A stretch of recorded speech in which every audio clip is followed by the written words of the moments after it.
ఎవరు రాయగలరు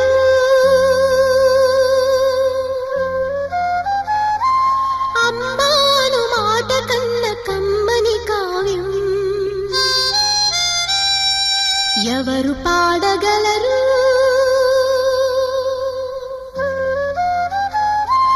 అమ్మ అనురాగం కన్న